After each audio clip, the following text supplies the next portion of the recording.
Hello everyone, good morning, good afternoon, good evening from whatever time zone you are watching this video from. How are we all doing? Welcome to my skincare channel. How are we? How is it going? How are we surviving? Welcome to my skincare channel. It is a skincare channel, but if you've been on following me for quite a while now, you will know that sometimes I take out time once in a while to talk about other issues, to philosophize and talk about just muse about other things apart from skincare once in a while. And today is one of such episodes, so we're going to go right in. So this morning I was reading my Bible and I was just kind of meditating on the on the parable of the 10 virgins. And I was thinking about that parable in terms of life. I know that parable has a spiritual meaning, so please don't come for me. But I took that parable literally to relate to life, as in everyday life occurrences, what happens to us on a day-to-day basis, as a life lesson, not necessarily as a spiritual lesson. So let me just put that caveat out of the way. I know it has a deep spiritual meaning, but I am not dealing on the spiritual significance of that parable today. I'm just taking that parable literally as a life occurrence, as in, okay, there's a wedding and we're back in the medieval times and we're going for this wedding and we're all bridesmaids and this happens. So it's like a storytelling section.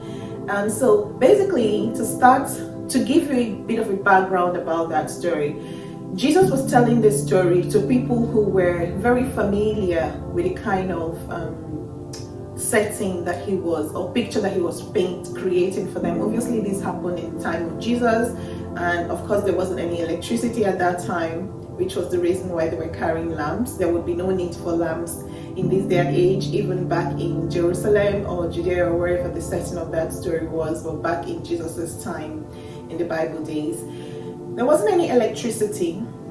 So people had, the only form of light that people had was lamps. You would carry lamps to illuminate your environment, especially when it got dark. And the Jews had a tradition. Well, this was what my research showed me. If you're Jewish and I'm getting this wrong, please forgive me. I just Googled this tradition and this was what I found. The Jews had a tradition. Sorry, I had a call coming in. The Jews had a tradition where they would go to, like if two young people met each other and they loved each other and they wanted to get married, they had something called a betrothal ceremony, a ceremony that kind of like is an engagement ceremony in today's parlance. And after that engagement or betrothal ceremony, that kind of signified that these two people are serious about getting married and wanting to spend the rest of their lives together. But they do not move in to live with each other at this point, because according to Jewish tradition, the man had to have like a stable background. He had to be stable financially. He had to have his own house where he would bring his bride into. So after this betrothal ceremony, the groom would then go and do some work. He'll go in and work to, get a house, an accommodation ready for himself and his wife, basically just preparing himself to being a caregiver and a husband and provider for his home. So he would maybe set about going to build a house, going to gather the things that he needs to set up his own family. And that period between which the betrothal happens and when he's ready to bring his bride back into his home was basically a long period. I mean, it was a period of time. It could be long or it could be short, depending on the level of preparation that the groom had to do. But the bride absolutely had no idea what time when the groom will be ready to come and pick her up. So usually the bride is expected to just be ready from the betrothal period to the time the groom comes. She doesn't know when he's going to come for her, but she has to be ready, because at any point in time when the groom is ready, He's going to go with his family and his group of friends, and they would go with this large ceremony, this pomp and pageantry. You know, they would blow the horn. I forgot what it's called now in Jewish parlance. They would blow the horn. They would come, like it's a big occasion where he would then come and take the bride. And you can imagine you're the chief celebrant in a party, you don't know when it is. So that means you should always have your party dress at hand, you should always have your party shoes, you should always have your makeup ready, everything. That's how, you know, uncertain it was for the bride, but she always had to have her things ready. That day cannot come and you don't have your shoes, you don't have your clothes, you always have to be ready. In their own time, that also required having your lamp, and traditionally the bride had to have 10 bridesmaids, and even those bridesmaids have to be ready. They couldn't have traveled to go visit your uncle, or you were dedicated to wait with the bride for that period of time until she, you know, went to her husband's house. So that was how it was. That was the kind of traditional setting that was in place at that time, and the people that Jesus were talking to were all accustomed to this tradition. Now here comes the parable. This is the parable that Jesus tells with the background of this tradition. So he said, so there happens to be this story, and this story is actually about the bridesmaids. So these bridesmaids, there were 10 of them. 5 of them were foolish and 5 of them were wise. Now the wise bridesmaids, because they knew that the groom would come anytime. And mind you, in Jewish tradition, the groom could come at night. There was no time restriction to when he would come for his bride. He could come in the middle of the night, he could come during the day. There was just a lot of uncertainty and mystery surrounding when the groom comes for the bride. So it was just, you know, a state of perpetual alertness, perpetual preparedness, perpetual readiness, so that whenever he comes, boom, the bride is ready. She's ready to go. Not just her family members and her bridesmaid all also have to be ready. Well, so these bridesmaids should have known the tradition of their culture. They should have known that, oh, this guy could come anytime. So, and one of the, like in our present day, one of the things that made you eligible for a party is like you have an invitation card, right?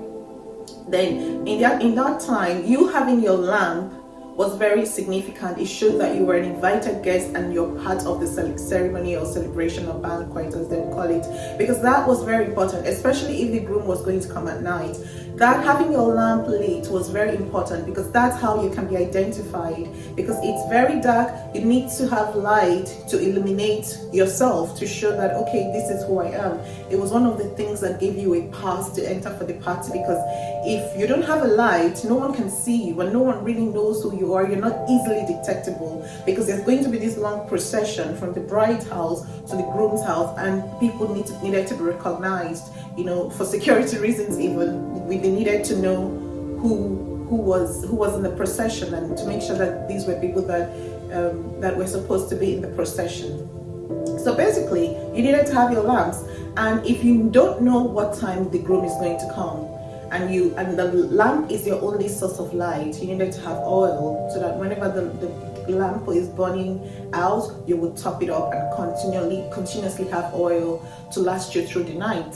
And if the groom doesn't come that day, you can keep your oil, maybe polish it and wipe it, clean it, and keep it for the next night, and you light it again and make sure you have your oil just in case.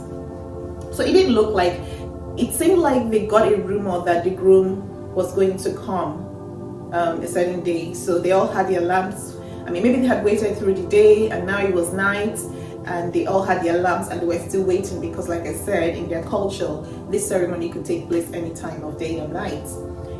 But something very significant happened. The 5 wise bridesmaids, when night came and the groom hadn't yet arrived, they knew, they were wise enough to get themselves some oil, just in case there was a long wait and their oils will run out through the night and not last, you know, before daybreak. The foolish ones, for some reason, just didn't bother. They just came with their lamp and had no oil. They had no fuel, just in case the oil ran out. And it made me start to think, so why did they do this? were they kind of not accustomed to the tradition that this could be a long night wait, or did they just not care, or were they just having a wishful thinking kind of mentality? Oh, you know what, like my Nigerian people would say, by God's grace he will come before, by God's, were they being wishful in their thinking that, oh, no, by God's grace, he would come on time? Were they did they not care about this ceremony so much so that they like, oh, if it doesn't come before this like pass? Or were they just like new people in the area, or maybe newcomers in the area, so they didn't expect that this was going to be a long wait? So anyway, whatever the case, this was what happened. They didn't take their lamps. Now these are the lessons that I learned from reading this story. I'm going to share with you. I didn't number them, but maybe 6 or 7 lessons I learned from the foolish maidens. Number 1, they weren't prepared. They didn't make adequate preparation for the future. They were short-sighted. They were only thinking about now and maybe the immediate distant future, but not into they were not looking at the big picture. They were not looking into the future. So they prepared, they had their lamps, so they at least knew that, okay, we need light for the night, but not the full length. That light was not going to last them the full length of the night, and they didn't even really consider that. One of the mistakes they made was not to be futuristic in their thinking, not to make long-term, have a long-term goal, or have to consider every ramification of the process. So they were a bit short-sighted and narrow-minded. That tells me that whenever we want to embark on a project, whenever we want to do something, we should always consider the various ramifications of that process. Don't be narrow-minded, broaden your perspective, consider all that could possibly go wrong before you embark on that process. Don't just have wishful thinking, don't assume things, make as much preparations as is within your power to control what happens. Don't be caught unawares. That was one thing they didn't do properly. Their preparation was not adequate. They didn't prepare for the long-term future. They just prepared for the immediate future. Now, maybe 2 hours time, they didn't prepare long-term. And that was one of the things that I thought about in practical terms, in terms of life. Are you, maybe you're in your 30s and your 40s right now, are you thinking about what's going to happen to you when you're 60 years old? Are you thinking about what's going to happen when you retire, when you stop working, when the children leave home, even the next 10 years? Or are you just maybe narrow-minded and thinking that life is going to be constant and things will never change? Are you thinking about, the long-term implication of your things that you do now on your health? Are you thinking about how the choices you make now would affect your future? How prepared are you for the next 10 years of your life? Do you have enough oil in your lamp for external situations, unexpected delays, unexpected circumstances that may come into your life? How prepared are you for it? I think for each and every one of us, maybe we need to think about various scenarios in our lives and actually think about how ready we are and how prepared we are for some of these events and circumstances that might happen in our lives. I remember when my dad was ill and he had cancer, and most times when you have cancer at a very old age and it's not detected in time, you would most likely not survive it. So as much as I wanted to have faith that he would be cured, I also had to prepare myself mentally that he might not survive it. And so what were the implications of that? What did I have to do? What do I need to put in place? All that, thinking about his burial ceremony. Do I have enough money for that? My mom, how's she going to be taken care of? All that, it has to be thought about, even while I was still thinking, okay, yeah, he could survive. But I had to also prepare myself mentally, just in case anything happened.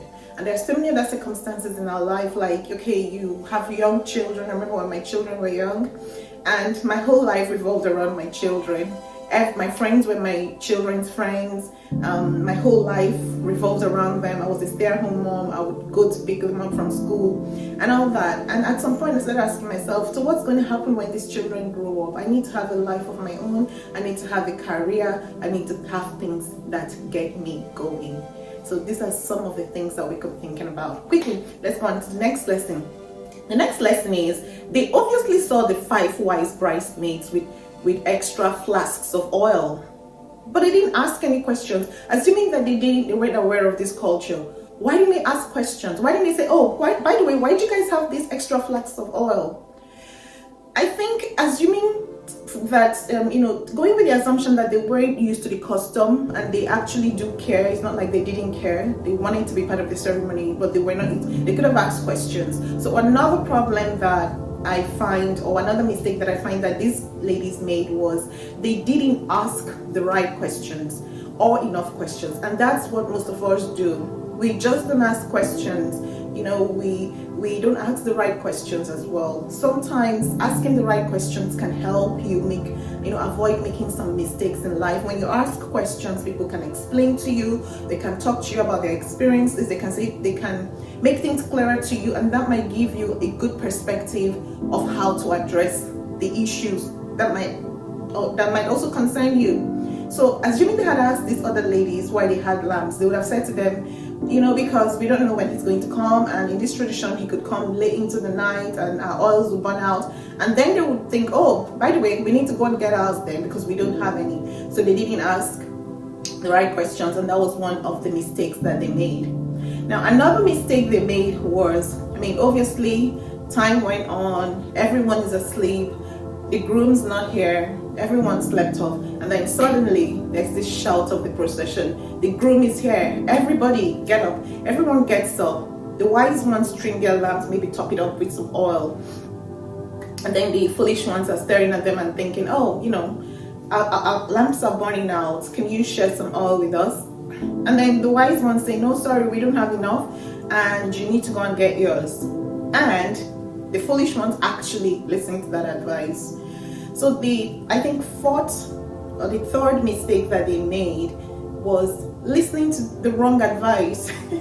So that advice was actually wrong, because as you can see later on in the story, it cost them their invitation into that party. The procession is already here. You hear that the groom is on the way, and you think that's the right time to start going to buy oil. So there are actually 2 lessons in that scenario that happened there. Another lesson that, let me say the third lesson was doing the right thing at the wrong time. Getting extra oil was good, but that was not the right time to get it. And listening to the wrong advice. You don't have to take every advice that you've been giving. Everything that you've been giving has to be analyzed. They had to ask themselves, okay, so the guy is already on his way, and that's when we start going to get oil. That means we're going to miss out on this. We might likely miss out on this procession and in the party. Remember that in this custom, once the bridegroom takes the bride and they get into the banquet, the door is shut, and once the door is shut, you're not allowed in anymore. The door cannot be opened. Metaphorically, it's just, if you're not in, you're out. So they should have thought about it. Would it have been better to go start looking for oil dealers at that time of the night? Or would it be better to do this? Now this is what I consider their last mistake. So this will be the 5th mistake. They didn't know how to make deals. They didn't know how to build interpersonal relationships. Rather, they took a wrong advice. I don't know what it was, whether it was pride or what it was, but I'm thinking, don't you think that it would have been better if they actually were wise? Because the Bible says they were foolish, so they obviously were foolish. Wouldn't it have been better if they thought about the different alternatives, choices that they had at the moment? The only choice they had at the moment clearly wasn't running off to go find some dealer. Is an unknown variable. Number one, you don't even even if they knew where to buy the dealer, the time it would take to go get it and come back, what is the possibility that this process would not be over? I would have thought that an easier option would have been to say to the bridesmaids who already had their lights burning, can we, there were 5, so 2 people could collaborate with one of the wise. One person, one foolish can collaborate with one wise, and they could share a lamp, just so, because the whole essence of the lamp was for illumination, for identification. They could share that, and then if they were questioned, they could apologize and say, what, we're sorry, we had the lamps, but it burnt out, and we didn't want to risk not being in this party. But that option would have at least given them a 50% chance of getting into the party. The other one, the risk level of going to look for dealers, getting oil at that time of the night, I think, in my own opinion, was higher. So, but they decided to take the path of higher risk rather than turning around to their sisters and making a deal with them. Please, can you do this for us? We'll clean your house tomorrow. We'll help you fetch water tomorrow. But please, can you help? Let's share your life with you. So, in the end, they missed out because they went off to buy their oil. By the time they came back, the whole process it's been over, the banquet had started, the door was shut, and they wouldn't be let in. So these were the 5 lessons or so that I learned from these foolish bridesmaids. The next episode, I'm going to share with you the 5 lessons I learned from the wise ones as well, because I also learned something from the wise ones. So stay tuned and put your notifications on. Please subscribe to this channel. We share skincare tips, and sometimes I also philosophize on issues that I've been thinking about or ruminating over in my own private space. Sometimes I share that once in a while, maybe once in every month I do my philosophical videos, but otherwise it's mostly skincare videos.